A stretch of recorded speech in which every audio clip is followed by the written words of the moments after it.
दोस्तों ये कहानी एक अम्मू नाम की लड़की की है जो कि अपने बॉयफ्रेंड रवि से शादी करने के बाद खुशी खुशी उसके साथ जिंदगी बिताने लगती है। लेकिन शादी के थोड़े ही दिनों बाद अम्मू का बॉयफ्रेंड उसे अपना असली चेहरा दिखाता है। वो उसे बहुत मारता पीटता है, साथ ही वो उसे बहुत ही ज्यादा टॉर्चर भी करता है और उसके इन अत्याचारों के कारण अम्मू की जिंदगी पूरी तरह से नर्क बन जाती है। मगर तब अम्मू अपने बॉयफ्रेंड से बदला लेने का फैसला करती है और फिर इसके बाद वो जिस तरीके से अपने बॉयफ्रेंड या अपने पति से बदला लेती है ये देखकर आपका दिमाग हिल जाएगा।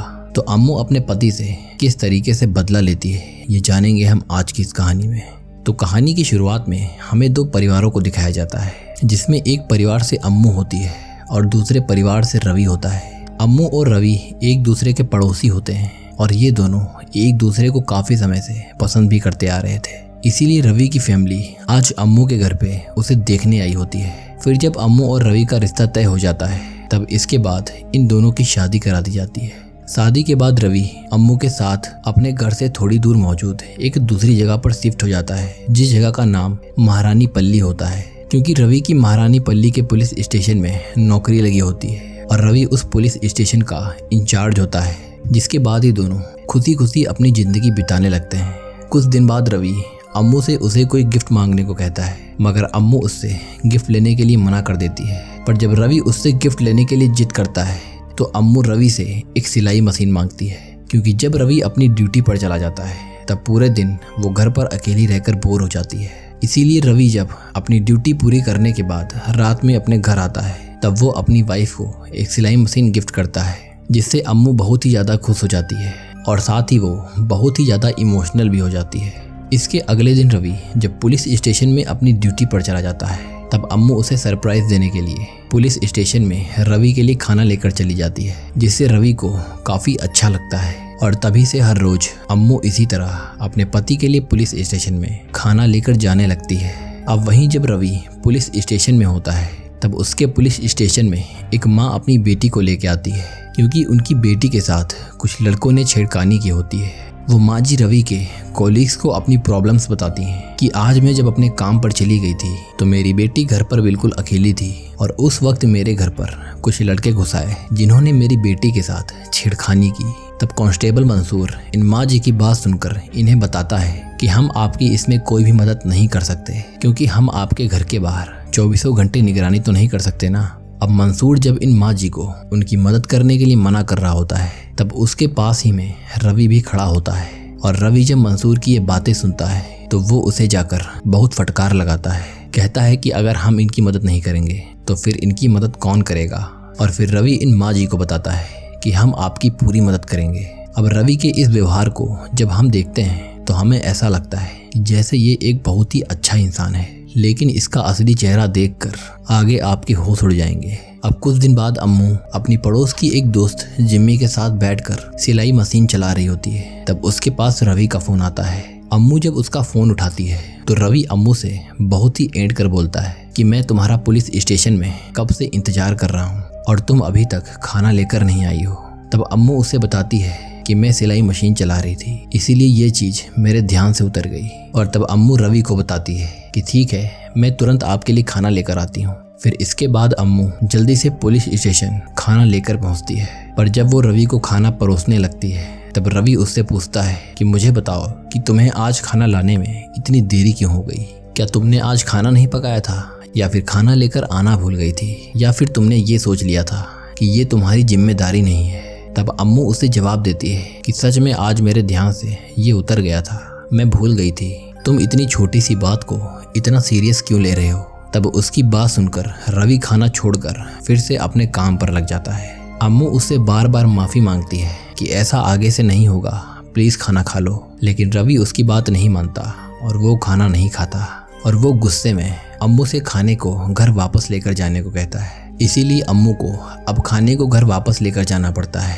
अम्मू को लगता है कि काम के स्ट्रेस की वजह से ही शायद रवि ने ऐसा किया होगा, मगर फिर भी अम्मू अपने पति के खाना छोड़ने के कारण पूरा दिन वो काफ़ी परेशान रहती है। वो इसी के बारे में सोचती ही रहती है। और रात को जब रवि अपनी ड्यूटी से आ जाता है तब अम्मू उसे फिर से खाना परोसती है, लेकिन अब भी रवि खाने को नहीं खाता है और अम्मू से कहता है कि मुझे भूख नहीं है, तुम खा लो। फिर जब ये दोनों अपने बिस्तर में सोने लगते हैं तब अम्मू रवि के फिजिकली क्लोज आने की कोशिश करती है, लेकिन तब रवि उसे डांटता है और वो उसे सोने को बोलता है, जिसकी वजह से अम्मू अब और ज्यादा दुखी हो जाती है। अगले दिन पुलिस स्टेशन में रवि के डीआईजी सर उसे न्यूज मीडिया के सामने काफी सम्मानित करते हैं, क्योंकि रवि ने उन माँ की परेशानी को दूर करने के लिए जिनकी बेटी से किन्हीं लोगों ने छेड़खानी की थी, अपने डीआईजी सर को ये आइडिया दिया होता है कि हमें लोगों की सुरक्षा के लिए अपने एरिया में 10-10 लोगों को तैनात करना चाहिए, जो कि 24 घंटे एरिया की निगरानी करेंगे।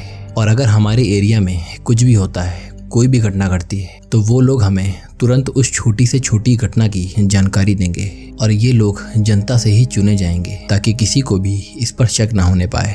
और रवि को डीआईजी के द्वारा सम्मान मिलने की खुशी में रवि के कोलीग्स अपने घर पर एक छोटी सी पार्टी रखते हैं, जिस पार्टी में रवि भी अम्मू को लेकर जाता है। मगर उस पार्टी में रवि दूसरों की बीवी की तो काफी तारीफ करता है, पर वो अपनी ही वाइफ अम्मू की सबके सामने वहां पर काफी बेइज्जती करता है कि अम्मू पूरा दिन बस सिलाई मशीन ही चलाती रहती है, उसे रवि की कोई फिक्र ही नहीं है, वो बहुत ही गैर जिम्मेदार है। लेकिन रवि के साथी उसकी बात पर भरोसा नहीं करते हैं और रवि से कहते हैं कि हम पिछले 1 महीने से देख रहे हैं कि वो हर रोज आपके लिए पुलिस स्टेशन में खाना लेकर आती हैं, तो फिर हम ऐसा कैसे मान लें कि उन्हें आपकी कोई फिक्र ही नहीं है। तब रवि इन्हें बताता है कि वो तो मैं अम्मू से भीख मांगता हूँ, तब जाकर वो मेरे लिए कहीं खाना लेकर आती है, वरना मुझे तो वो भी ना मिले। और इसी तरीके से रवि अपने साथियों के सामने अपनी वाइफ की खूब बेइज्जती करता है, जिससे बेचारी अम्मू सभी के सामने शर्मिंदा हो जाती है। फिर पार्टी के बाद रवि जब अम्मू के साथ घर वापस जाने लगता है, तब रास्ते में जोर की बारिश होने लगती है। तब इस बारिश से बचने के लिए वो अपनी बाइक को एक बस स्टेशन पे रोकता है, जहां अम्मू उससे पूछती है कि आखिर तुमने अपने साथियों के सामने मेरी बेइज्जती क्यों की, तुमने उनसे क्यों बोला कि मुझे तुम्हारी कोई फिक्र ही नहीं है। वो सब छोड़ो, जब से हमारी शादी हुई है तब से तुमने एक बार भी मुझसे आज तक कभी ये पूछा है कि अम्मू तुमने खाना खाया है या नहीं। तब अम्मू की इस बात से रवि को काफी गुस्सा आ जाता है और रवि अम्मू को रात में इसी बस स्टेशन में अकेला छोड़कर चला जाता है।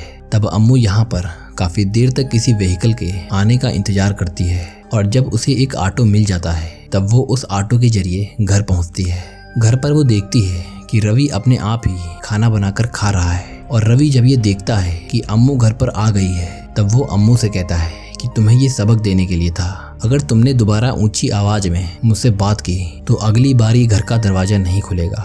तब अम्मू उससे कहती है कि अगर तुमने दोबारा ऐसा किया तो मैं वापस घर लौट कर ही नहीं आऊंगी। तब अम्मू की इस बात से रवि को फिर से गुस्सा आ जाता है और वो अपने खाने की थाली को दीवार पर तेजी से फेंक देता है। लेकिन फिर इसके बाद वो अम्मू से माफी मांगता है और उससे कहता है कि जाओ तुम अपने हाथ मुंह धो लो, मैं तुम्हारे लिए खाना लगाता हूँ। और जो खाना जमीन पर गिरा होता है रवि उसे भी साफ कर देता है। अब अगले दिन रवि के घर पे अम्मू के माता पिता इन दोनों से मिलने आते हैं। तब रवि उन्हें 2 लाख रुपए का चेक देता है, क्योंकि अम्मू के माता पिता के ऊपर लोन का काफी कर्जा होता है और इस समय उनकी फाइनेंशियली हालत बहुत ही ज्यादा खराब होती है। फिर रवि अम्मू के माता पिता को 2 लाख रुपए का चेक देने के बाद बाजार से मच्छी लाने चला जाता है और बाजार से मच्छी लाने के बाद वो मच्छी को साफ करने लगता है। उसी वक्त घर में अम्मू अपनी माँ से रो रो कर रवि के बारे में उन्हें बता रही होती है कि रवि उसके साथ बहुत ही बुरा बर्ताव करता है। पहले तो वो उससे लड़ता झगड़ता है, फिर उसके तुरंत बाद ही वो उससे माफी भी मांग लेता है। वो उस पर हमदर्दी दिखाने लगता है, जैसे कि मानो वो एक साइको है। पर अम्मू अपनी माँ से जब रो रो कर ये सारी बातें बता रही होती है तब रवि को अम्मू की रोते हुए आवाज आती है, इसीलिए वो रूम के बाहर जाता है और रूम के बाहर से वो अम्मू की सारी बातें सुन लेता है। जिसके बाद रवि अम्मू के माता पिता के साथ खाना खाकर पुलिस स्टेशन जाने लगता है। तब अम्मू उससे कहती है कि जब मेरे माता पिता चले जाएं तब तुम भी अपनी ड्यूटी पर चले जाना, लेकिन जब तक मेरे माता पिता हैं तब तक तुम यहाँ पर रुक जाओ, वरना वो मेरे बारे में क्या सोचेंगे।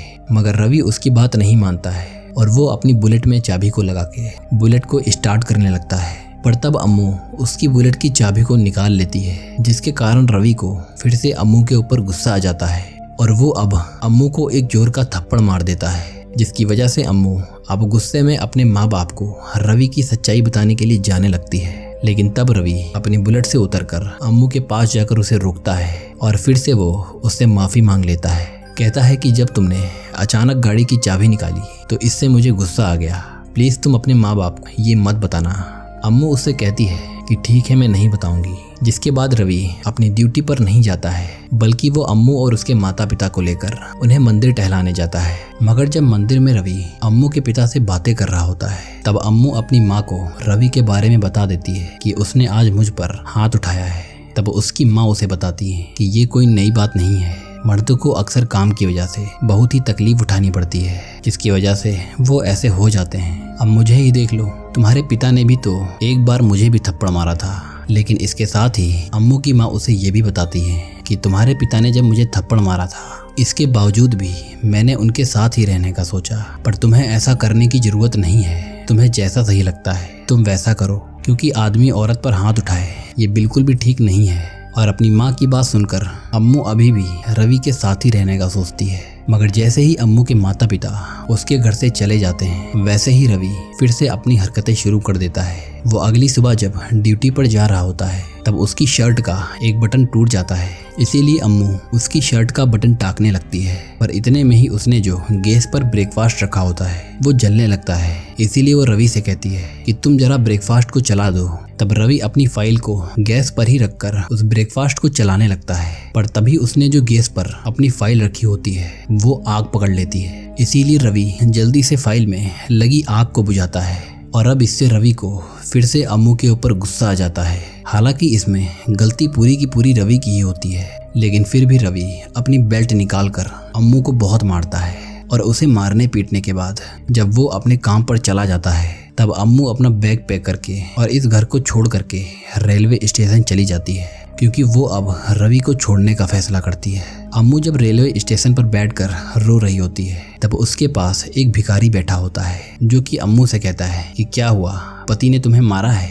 अम्मू उससे पूछती है कि तुम्हें कैसे पता कि मेरे साथ क्या हुआ है। तब वो भिखारी उससे कहता है कि आंखों में आंसू हैं, गले में मंगलसूत्र है, हाथ में बैग है, ये फैसला नहीं कर पा रही हो ना कि पति को छोड़ना है या नहीं छोड़ना है। और वो अम्मू से कहता है कि अगर तुम मुझे बिरयानी खिलाओगी तो मैं तुम्हें इस परेशानी से बाहर निकलने का रास्ता बताऊंगा। तब अम्मू उसे बिरयानी खिलाती है, मगर फिर भी वो उसे कुछ भी नहीं बताता है। तब अम्मू उससे कहती है कि अब मुझे सलाह भी दोगे या सिर्फ बिरयानी ही खाते रहोगे।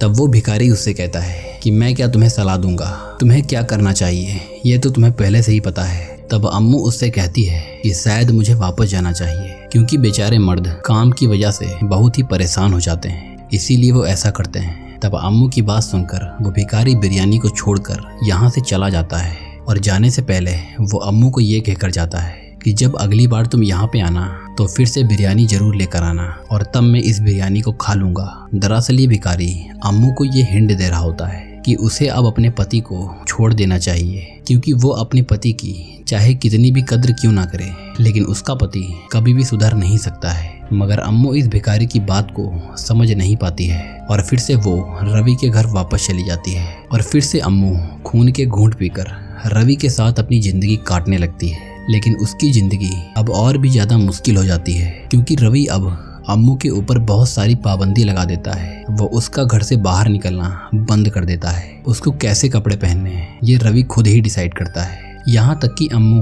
किस वक्त किससे बात करती है ये सारी जानकारी उसे मालूम रहती है।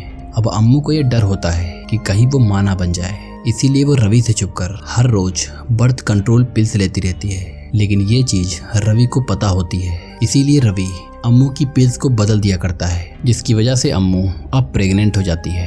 तब अम्मू अपनी डॉक्टर से कहती है कि मेरे पति से ये कहिए कि मैं प्रेग्नेंट नहीं हूँ, क्योंकि अम्मू जानती है कि इस चीज के बारे में अगर रवि को पता चल गया तब पूरी तरह से वो अम्मू का घर से बाहर निकलना बंद कर देगा। वो बच्चे को इस दुनिया में लाने की पूरी कोशिश करेगा, और एक बार अगर वो बच्चा इस दुनिया में आ गया तो फिर वो कभी भी रवि के चंगुल से आज़ाद नहीं हो पाएगी। पर जैसा कि अभी ऐसा नहीं हुआ है, इसीलिए अम्मू के पास रवि से आज़ाद होने का एक ऑप्शन बचा हुआ है। इसी वजह से अम्मू अब तक रवि के सुधरने का इंतजार कर रही होती है।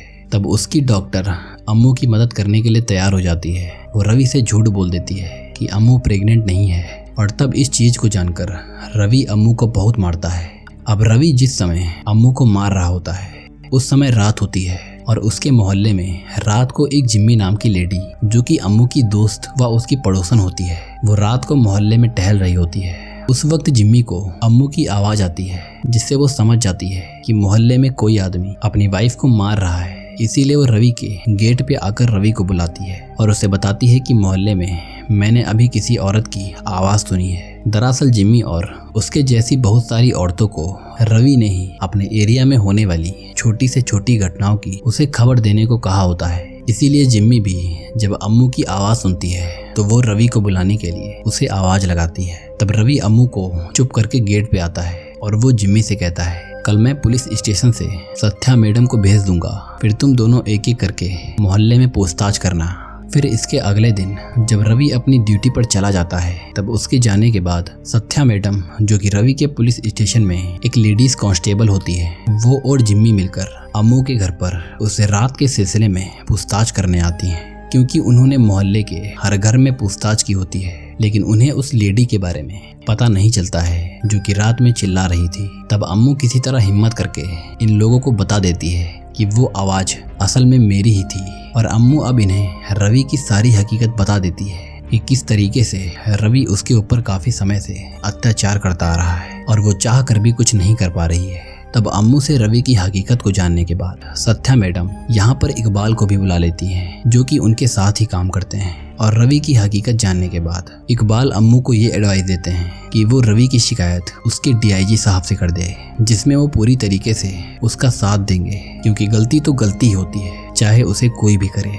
इसीलिए अम्मू सत्या के साथ अब रवि की शिकायत करने डीआईजी के कार्यालय जाती है और वहां पहुंचकर वो सत्या के जरिए जब अपनी कंप्लेन डीआईजी के हेल्पिंग कांस्टेबल को देती है तो वो कांस्टेबल सत्या को बताता है कि ठीक है, फिर आप दोनों बैठ जाइए। और जब ये दोनों बैठ जाती हैं तब ये कांस्टेबल अंदर से रवि को बुला लाता है। दरअसल रवि हर रोज यहाँ पर डीआईजी से काम के सिलसिले में मिलने आता है और उसकी इस कांस्टेबल से काफ़ी अच्छी जान पहचान होती है। अभी इस समय रवि डीआईजी के साथ ही मीटिंग में बैठा हुआ था। उसे जब पता चलता है कि अम्मू डीआईजी से उसकी कंप्लेन करने आई है, तब वो सत्या के सामने अम्मू से बहुत ही अच्छे तरीके से बात करता है, उसे समझाता है कि वो ऐसा ना करे। और साथ ही रवि सत्या को ये भी बताता है कि असल में अम्मू की दिमागी हालत ठीक नहीं है, इसीलिए ये मेरे ऊपर ऐसे आरोप लगा रही है। जिसके बाद रवि अम्मू को यहाँ से सीधा घर लेकर चला जाता है। अब अगले दिन फिर से अम्मू के पास सत्या और जिम्मी आती हैं, जो कि उसे बताती हैं कि तुम रवि से डाइवोर्स ले लो, फिर यहाँ से जाकर अपनी एक नई जिंदगी की शुरुआत करो।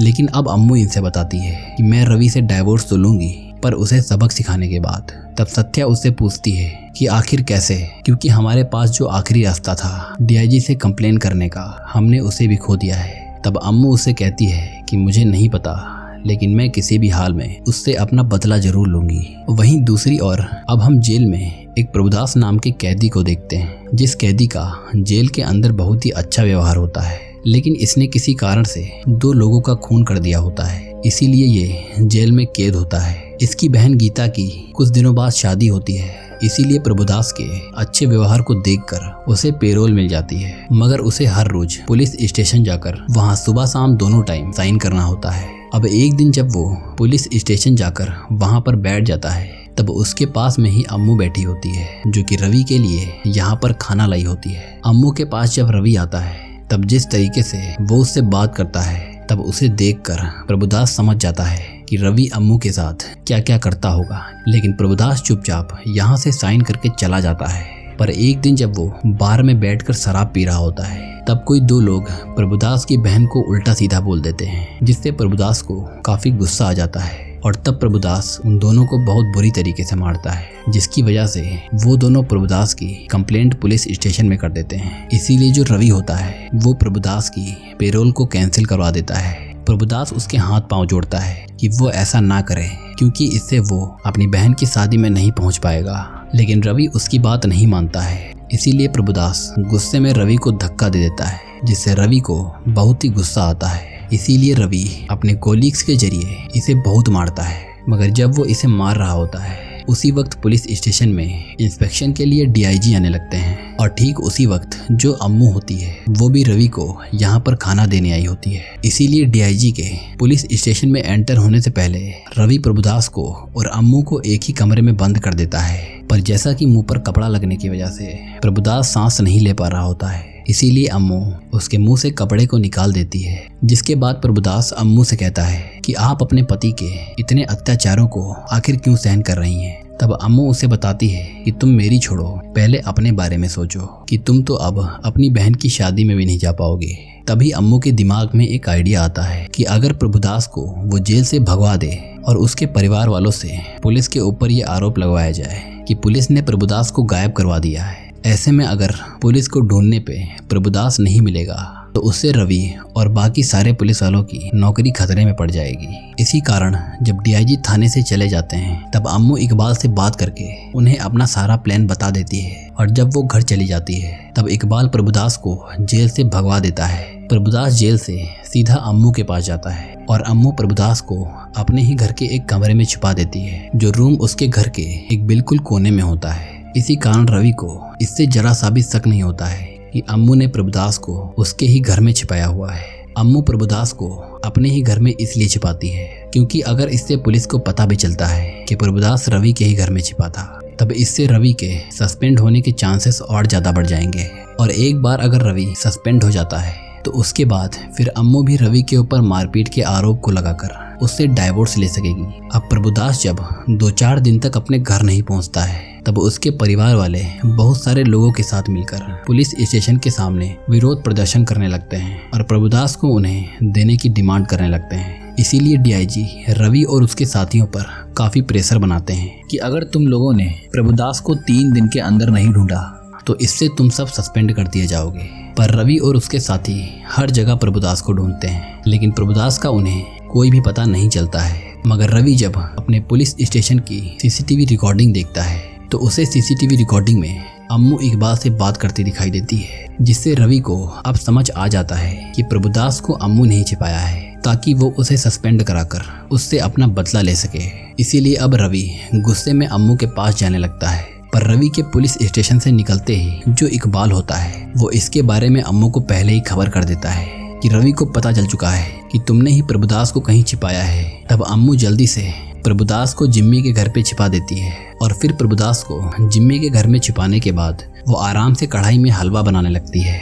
रवि जब अपने घर पहुंचता है तब वो अम्मू का गला दबाकर उससे ये पूछने लगता है कि बता तूने प्रभुदास को कहाँ छिपाया हुआ है। तब अम्मू उससे कहती है कि मुझे सच में नहीं पता है कि वो कहाँ है, मैं तो तुम्हें खुशखबरी देने के लिए ये हलवा बना रही थी। तब अम्मू की इस बात को सुनकर रवि काफी पिघल जाता है, इसीलिए वो अम्मू को कुछ भी नहीं करता है। वो चुपचाप अम्मू के साथ सो जाता है। लेकिन सुबह जब उसकी आंखें खुलती हैं तब उसके पास एक वीडियो मैसेज आता है और उस वीडियो को प्रभुदास ने सोशल मीडिया पे शेयर कर दिया होता है, जिस वीडियो में प्रभुदास ने ये बयान दिया होता है कि प्रभुदास जब पेरोल मिलने के बाद जेल से बाहर निकला था तब उसकी महारानी पल्ली थाने के इंचार्ज रवि से बहस हो गई थी और उस बहस को रवि ने अपने दिल पर ले लिया। इसीलिए उसने प्रभुदास की पेरोल कैंसिल करवा दी। तब रवि की वाइफ ने प्रभुदास को अपने घर पर छिपाया। लेकिन अब जैसा कि प्रभुदास की बहन की शादी हो चुकी होती है, इसीलिए प्रभुदास डीआईजी के हाथ खुद को सरेंडर करना चाहता है। इस बीच अगर प्रभुदास के साथ कोई भी घटना घटती है तो उसका जिम्मेदार खुद रवि होगा। यानी उस वीडियो के जरिए प्रभु ने रवि के ऊपर ये सारा इल्जाम लगा दिया होता है कि अगर प्रभुदास को कुछ भी होता है तो उसकी जिम्मेदारी रवि की ही होगी। तब उसकी वीडियो देखने के बाद रवि अम्मू के पास जाता है और उससे कहता है कि ठीक है, तू जीत गई, लेकिन अब तू चाहती क्या है। तब अम्मू उसे बताती है कि पहले तो तुम मुझे डाइवोर्स दोगे, फिर उसके बाद तुम सबके सामने ये कबूल करोगे कि तुम मेरे साथ क्या क्या करते हो। लेकिन रवि ऐसा करने के लिए अम्मू को साफ साफ मना कर देता है। तब अम्मू उसे बताती है कि पहले डीआईजी के पास जाओ और उससे मिलो जाकर, क्योंकि अब तक प्रभुदास डीआईजी के पास पहुंच चुका होगा। इसीलिए रवि जल्दी से अपने पुलिस स्टेशन पहुंचता है और जब वो अंदर जाता है तो वहां पर उसे प्रभु बैठा दिखाई देता है। वो प्रभु के पास जाकर बैठ जाता है। तभी वहां पर अम्मू भी पहुंच जाती है और डीआईजी जब रूम के बाहर निकलता है तब डीआईजी अम्मू से पूछता है कि तुमने आखिर ऐसा क्यों किया, ऐसा करने की आखिर वजह क्या थी। तब अम्मू डीआईजी को रवि की सारी हकीकत बता देती है कि रवि किस तरह अम्मू के ऊपर अत्याचार करता है। साथ में अम्मू डीआईजी को यह भी बताती है कि मैं आपके पास एक बार कंप्लेंट लेकर भी आई थी, मगर रवि के डर की वजह से मैंने उसकी कंप्लेंट आपको नहीं की। तब अम्मू की बात सुनकर डीआईजी रवि को सस्पेंड कर देते हैं और साथ ही वो रवि को जेल में भी डाल देते हैं, जिससे अम्मू रवि के चंगुल से पूरी तरह से आज़ाद हो जाती है। और इस तरह अम्मू रवि से अपना बदला लेती है। जिसके बाद अम्मू उसी रेलवे स्टेशन पे उस भिखारी के लिए बिरयानी लेके जाती है, जिसने अम्मू को अगली बार अपने साथ बिरयानी लाने को कहा था। अम्मू उस भिखारी को बिरयानी देती है। तब वो भिखारी उससे कहता है कि आखिर तुमने अपने पति को छोड़ ही दिया। तब अम्मू उससे पूछती है कि तुम्हें कैसे पता। तब वो भिखारी उससे बताता है कि ये तो तुम्हारे चेहरे की खुशी ही बता रही है। अम्मू उससे कहती है कि अगर ये तुम्हें पहले से ही पता था तो तुमने मुझे उस वक्त ये करने की सलाह क्यों नहीं दी थी। तब वो भिखारी अम्मू को जवाब देता है कि इंसान को अपना हर फैसला खुद ही लेना चाहिए, इसीलिए मैंने तुम्हें नहीं बताया। और इसी के साथ ये कहानी यहीं पर ख़त्म हो जाती है। तो दोस्तों, उम्मीद करता हूँ कि ये कहानी आपको पसंद आई होगी। अगर आपको कहानी पसंद आई है तो आप इस वीडियो को लाइक कर सकते हैं